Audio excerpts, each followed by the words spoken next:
Hey guys, what's going on? Clyde over here. Welcome to another video.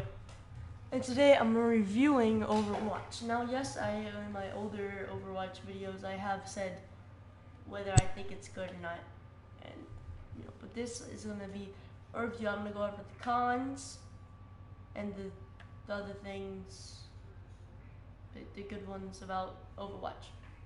So first thing I want to go over is if you go to hero gallery and stuff like that, is skins. So I feel like it really makes you stand out, it makes you apart from the crowd. If somebody has the classic Genji skin and you have the Nomad Genji skin, you're really gonna stick out from the crowd. They're gonna be like, hey, he has a cool skin. Or like really with Hanzo, I guess. Like I see a bunch of times people like with classic, it was just me, I just have the classic skin. And then most people have the Okami skin, and I'm like, whoa, that's really cool. I like that skin a lot, and so it really gives you something to go for and stuff like that. And next thing is that it is nowhere near pay to win. So if you go to your loot boxes, I have 0 loot boxes right now. If you open one up, it just gives you skins and all that stuff. It doesn't give you any weapons, any special little heroes that are better than the rest, kind of like Call of Duty and Advanced Warfare do. They don't give you things that you can use to your advantage. They just give you cosmetic things, cosmetic items. And the gameplay is fairly fun. I do say the one bad thing about it is that if you're not playing with friends, because most of my friends don't have Overwatch, I don't know, they just didn't buy it. It does get kind of repetitive and boring after a while, but then you just gotta take a break, and then once you get back on it, it's fun again. You just gotta take a little 2 to 3 hour break. It's pretty fun. So I'm gonna go jump into a game. One thing I love is like right there, look, it just like instantly found a game for me. Usually it does say the estimated wait time is around 9 seconds, but really I find that depending on the time of day, like if it's in like midnight, usually it's around 20 seconds. But if it's like right now, as you just saw, it is very fast. So another thing about it is it has 21, I believe, characters you can choose from, each in different classes. So, oops, I didn't mean to do that. There is, I think, like offensive, defensive, there's the tanks, and then there's the support.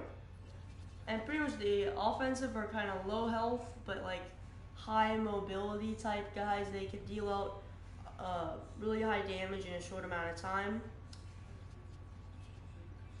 And the defensive guys are kind of, well, some of them are kind of slow, like Widowmaker, and I guess Widowmaker isn't that slow, but they are good at defending, obviously. They're good at holding down an objective for an area and just holding back enemies. And then the tanks are good if you're like for the front lines. If you're in the front of the lines and you're just kind of just sitting there and you're just running around and you have lots of health, so things like that, like Winston, his super knocks back enemies. So like if you're an objective or something and you see there in your thing, that means that like you can just knock them back, like just knock them out of the objective. And then the offensive are just made for like helping, upping the damage, making you do more damage, or making them do less damage to you. So I'm gonna jump into a game with McCree. I'm probably gonna do pretty bad because I am pretty bad. And so I'm just gonna show you guys the ethics of it. Well, not the ethics, but you know what I mean, the fundamentals. Another thing about it is that each hero has their own little special abilities, and that really does pay out in the end. And if it honestly takes a lot more skill to play than Call of Duty, well, because the assists do count as kills or eliminations in this game. But then there's a difference from final blows from eliminations. And final blows are just kind of bonus. You know, if you get a final blow, you know, good for you. You did it. You killed that guy. Like right there, I got a final blow. I didn't get. I got an elimination and a final blow. And then one bad thing about the game is you saw right there is I don't want to say camping. There's not camping, but there are abilities that let campers have an advantage. Like with Bastion, he has the turret. You can just sit there, swivel your little head around, and shoot people at a very fast fire rate and a high damage output. Nice high enough damage output. I'm sure it's not that high of a damage output if you have to freaking put 30 bullets into him, but it shoots very fast so that 30 bullets feels like it comes out in a few seconds. You know, but then there's the fact that there is always a way to counter them. Like watch it. Okay. So right there, I would want to show you that there is strategy involved. The flashbangs for McCree, for instance, they stun your enemies and pretty much just make them not movable at all. Like they're completely immobile, like not completely, I mean they can still kind of move around a little bit. But it's very useful. And there's strategy. It really shows that there is strategy involved and that you have to be skillful. Like right there, this tracer is actually a really good tracer. Usually whenever I'm playing tracer, I don't really know how to play her. Like I'm not using the little backwards ability like I should be or anything like that. I usually don't get that many kills. I don't really know how to utilize her. And that's another thing. There is a hero to fit every playstyle. Well, at least sometimes. There's a There's a character you can play for long range, short range, medium range, rushing, pretty much anything really. And then and even though it looks like some of them are overpowered, if you go try to play them yourself, you find out that it is not that overpowered and that it actually takes a lot of skill to master and to develop. And I feel like that's another good thing about the game is the mastering part of it. You have to really like find out. Oh crap. So that's another thing is that it takes a lot of skill. You know, it's definitely not as easy as people think it is. As long as you don't take it too seriously, it's just a game. It's really about fun. It's not about we have to win or else there will be, you know, you'll like lose 2,000. No, it's not like that.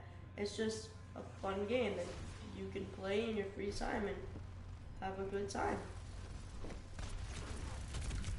See what I mean? Like there's no really counter for it, I guess. It's just Bastion he's freaking too good. The only counter for Bastion is Bastion. Or if you're like at a long range with a sniper, I guess, but no. So it's a really good game. I would recommend it.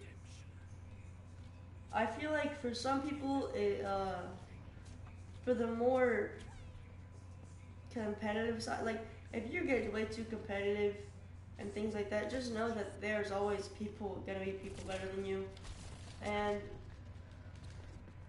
I don't know, just don't rage too much at the game. Don't take it all that seriously. Don't take it like freaking way too seriously. It's just a game. I can't do it in time. So I don't know, I guess I'll try out Chaser for a little bit. So yeah guys, that's the review. It's a very good game. There are some cons about it, like some players are way too good in my opinion. I feel like some players need to be buffed, like Genji. I might switch over to him actually right now. Genji does need a slight buff, and nothing more of like the movement or anything like that. More in like the damage department or the fire rate department, you know, whatever the developers feel like they need to do. But I feel like the fire rate is alright. Maybe if I went like a little bit faster or something, maybe it would be a little bit better. But definitely the damage department, because Look, watch. If I shoot her, that was a bad example. But there are some people who out there who really know like how to utilize their players, and if you know how to utilize their players, even masters of Genji, like some people I have gone against.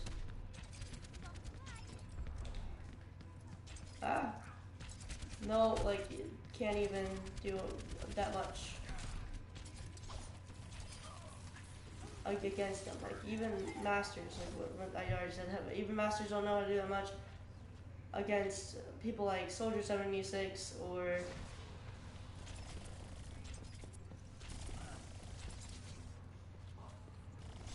like people like that, because it's just Genji definitely needs either a small buff or some other players need a small nerf. I don't know, just to where just everybody, like I'm talking everybody in the Overwatch community is like, yeah, Genji is definitely not on par compared to like, I don't know, compared to oh, what's a character? Shoot, I guess maybe a Reaper. Reaper's a good character. I feel like he's not overpowered, definitely, because if you get far enough away from him, he really can't do anything. Small damage, but yeah. So if I had to rate it out of 10, I'd say 7 out of 10 right now. Definitely above average, probably 8 out of 10 even. It would be even better if it had a story. I feel like it would be amazing if it had a good storyline, because you see that it has the potential with the cinematic trailers and things like that. But yeah, so guys, that's been the video. Hope you guys enjoyed. It's a really good game. 7 to 8 out of 10, probably around 7.8. So yeah, I'll see you guys in the next video. Peace out.